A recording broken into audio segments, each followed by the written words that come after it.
जो जीता वही सिकंदर। शाम होने लगी थी, अंधेरा छा गया था।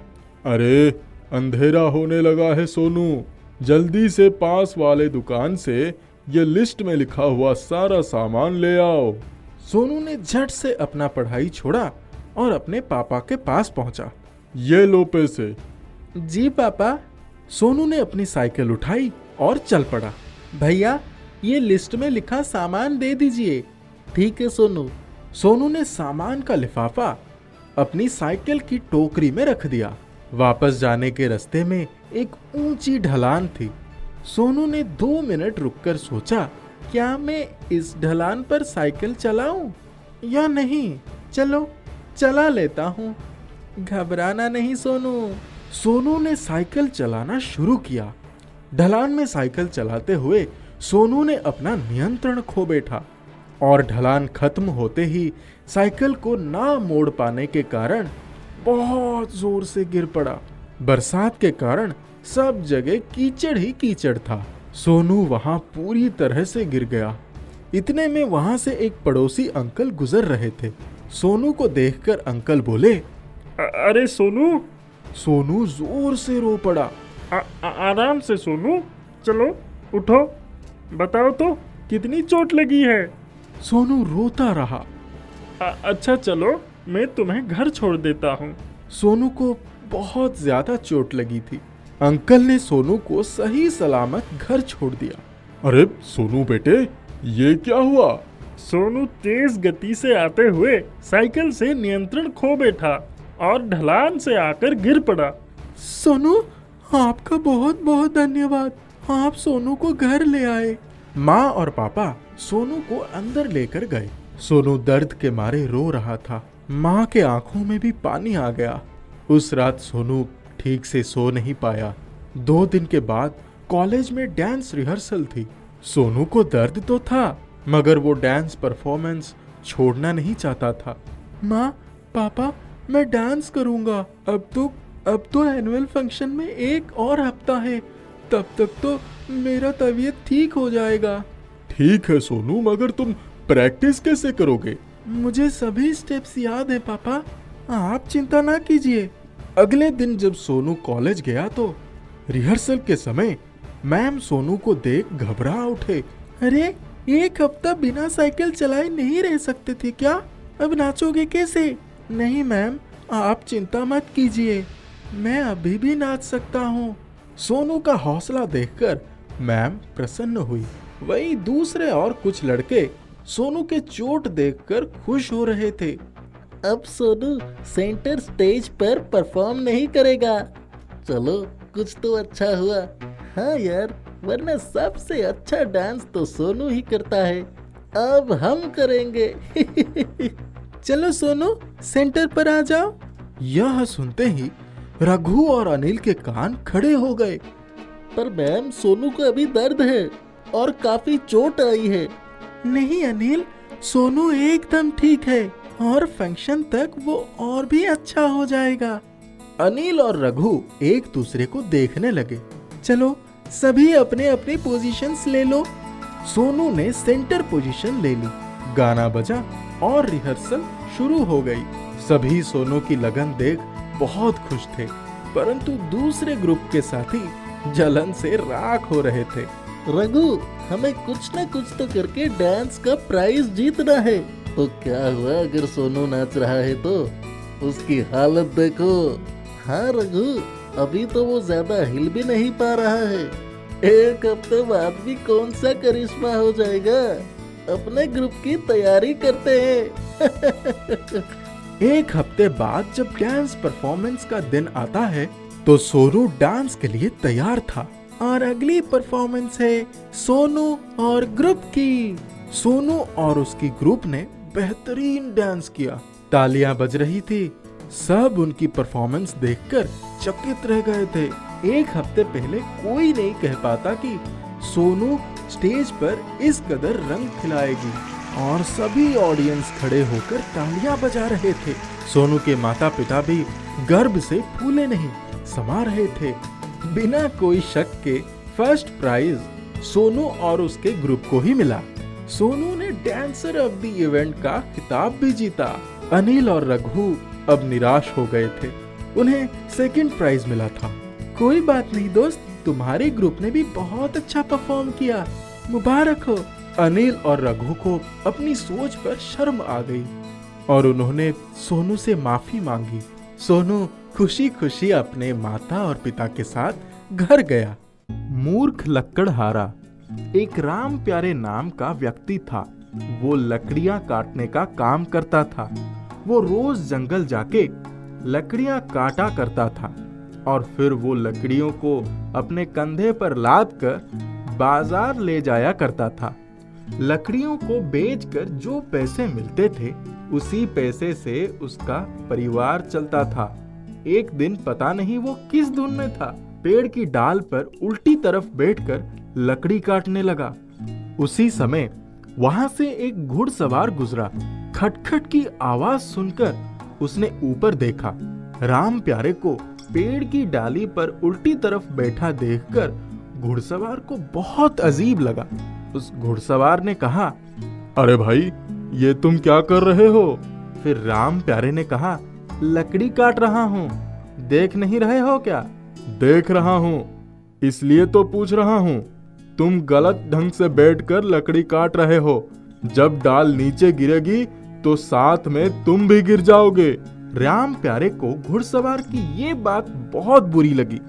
राम प्यारे ने कहा, क्या मुझे बुद्धू समझ रखा है? जिंदगी बीत गई मुझे लकड़ी काटते हुए, अब तुम मुझे लकड़ी काटना सिखाओगे? जाओ जाओ, अपना अपना काम करो। ठीक है, मैं तो जा रहा हूँ अपने रास्ते पर।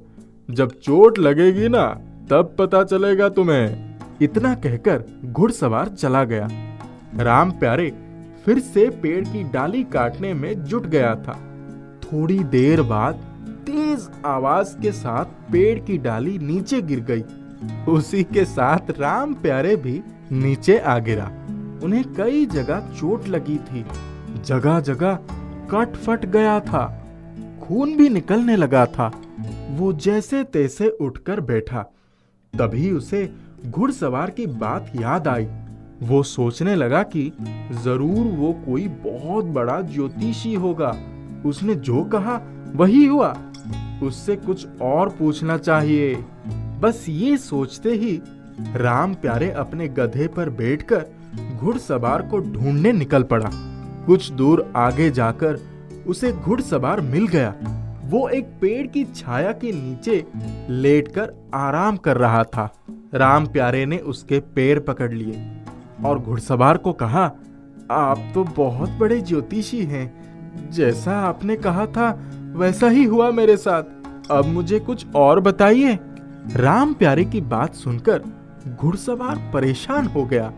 उसने कहा, ज्योतिष से मेरा दूर दूर तक कोई नाता नहीं है।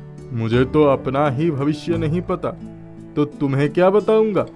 मेरे पैर छोड़ो, अपने घर जाओ। राम प्यारे कहता है, ऐसा कहकर मुझे निराश ना करो। मैं 20 साल से लकड़ी काट रहा हूँ, आज तक कभी नहीं गिरा।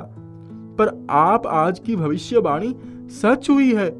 जब तक आप मेरा भविष्य नहीं बताएंगे तब तक मैं आपके पैर नहीं छोड़ूंगा और ना ही घर जाऊंगा।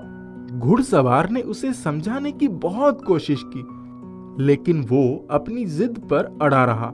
आखिर में इस मुसीबत से पीछा छुड़ाने के लिए घुड़सवार ने बोला, ठीक है, पूछो, लेकिन कोई एक ही बात पूछना। मैं एक बार में एक ही बात बताता हूँ। राम प्यारे ने कहा, जब एक ही बात बतानी है तो ये बता दो कि मैं कब मरूंगा।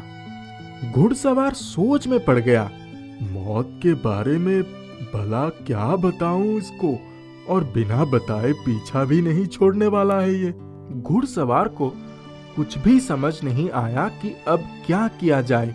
उसने सोचा, चलो इसे कुछ भी बता देता हूँ, कम से कम ये यहाँ से जाएगा तो सही। ये सोचते हुए घुड़सवार ने कहा, तुम्हारा गधा जब 3 बार छींकेगा तब तुम मर जाओगे। ये बोलकर घुड़सवार राम प्यारे से पीछा छुड़ाकर वहां से चला गया। ये सुनते ही राम प्यारे को मौत का भय लगने लगा। अब वो पूरा ध्यान अपने गधे की देखभाल में लगाने लगा। उसे अपने गधे की हमेशा फिक्र रहने लगी, कहीं गधे को सर्दी या जुकाम ना हो जाए। अगर उसे सर्दी जुकाम हुआ तो छींक आएगी, और छींके आएगी तो मेरी मौत पक्की। मैं किसी भी कीमत पर गधे को छींकने नहीं दूंगा। एक दिन वो गधे पर बैठकर जंगल से गुजर रहा था। तभी अचानक गधे को जोर से छींक आ गई। छींक इतनी जोर की थी कि राम प्यारे उछल कर नीचे गिर पड़ा। उसके होश उड़ गए। राम प्यारे ने कहा, हाय राम, अब क्या होगा? कहीं ये फिर ना छींक दे। मुझे हर हालत में इसे दूसरी बार छींकने से रोकना है, लेकिन कैसे रोकूं? जब उसे कुछ नहीं सूझा तो उसने दोनों हाथों से गधे का मुंह और नथुना जकड़ लिया। गधे को सांस लेने में मुश्किल हो रही थी। वो अंदर ही अंदर फूल रहा था। उसकी अंदर की सांस अंदर ही फंसी पड़ी थी।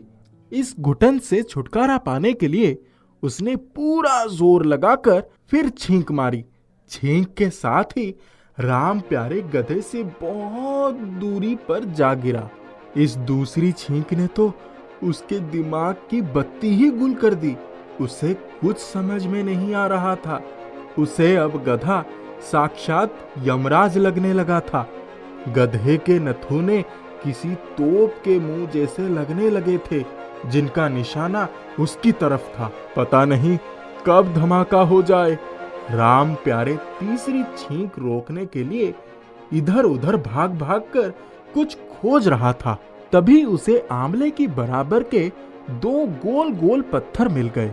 पत्थर मिलते ही राम प्यारे बहुत खुश हो गया।